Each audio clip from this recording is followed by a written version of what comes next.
վիճակը վատ եղել, որ գոնե կարողացել են պահել այս նույն սակագնում։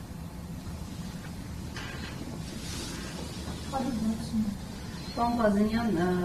թերևս նաև ամփոփելով, դուք այստեղ անդրադարձեք հերթի թեմային, բայց այժմ նաև ներկայացնեք Ուժեղ Հայաստան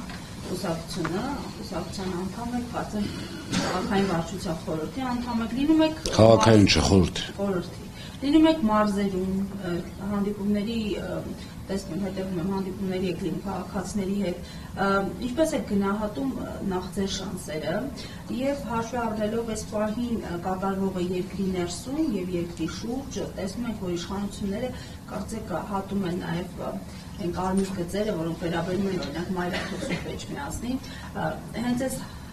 համատեքստում ինչպես եք գնահատում ձեր ուժերը եւ հաղթանակի շանսը։ Անկեղծ ասած, երևի զգացիք այդ հենց քաղաքական հարցերից ձգվեցի մի քիչ, էլի։ Անկեղծ ասած, մենք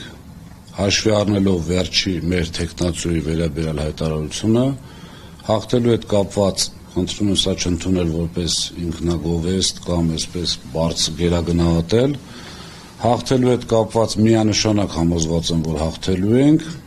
այստեղ խնդիրը այլ է, որ պետք է ունենանք որակյալ մեծամասնություն մեր հայտարարված տեխնացուի հետ կապված հարցը լուծելու համար։ Ինչ վերաբերում է մարզերին, գիտեք, մարզերում կա այսպես երկու տարբեր աշխարհներ, շնորհիվ մեր այսպես Չակերտների մեջ հանրային հեռուստաընկերության, որը ամբողջությամբ, եթե զգացել եք իմ որևիցե ասուլիսին ներկայել չեն, այնպես չի, որ շատ ուզում եմ ներկա լինեմ, բայց ամեն դեպքում, եթե ցանկանում ես քո ժողովրդին իրականությունը ճիշտը մատուցել, ուրեմն թույլ տուր ժողովրդին երկու կարծիքը տուր, թող ժողովուրդը գնահատի արդեն որն է ճիշտ։ Շնորհիվ ՀՄԵԿ-ի, այսպես շատ վատ սխալ քայլ են անում, ոչ պետական, բայց ամեն դեպքում դա էլ է կոտրվում։ Հավատացած եղեք, որ մարդկանց հետ խոսելով, զրուցելով, մարդկանց հետ այսպես շատ բաց, շատ, եւ մեր ուժը ինչի է Ուժեղ Հայաստան, որովհետեւ մեր ղեկավարը ուժեղ է եւ այդ ուժեղությունը ենթադրում է նաեւ անկեղծություն, ենթադրում է նաեւ մաքրություն, ենթադրում է, որովհետեւ այս իշխանությունը իրեն պահում է թույլ է, ինքը ուժեղ չի։ Ուժեղ իշխանությունը այսպիսի բաներ չի անում։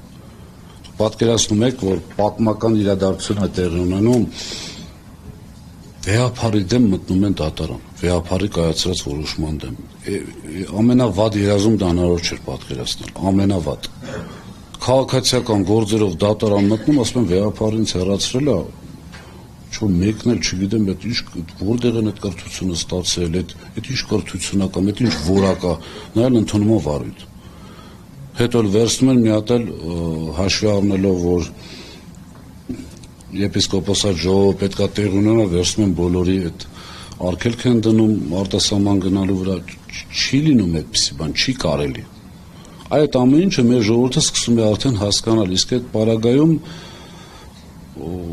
այլ տարբերակ չկա, ինչպես հայտարարել եմ, եւս մեկ անգամ կրկնում եմ, հունիսի 8-ին չի լինելու այս իշխանությունը։ Այս իշխանությունը ամենալավագույնը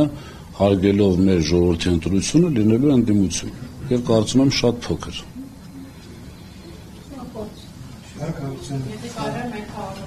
Համեցեք։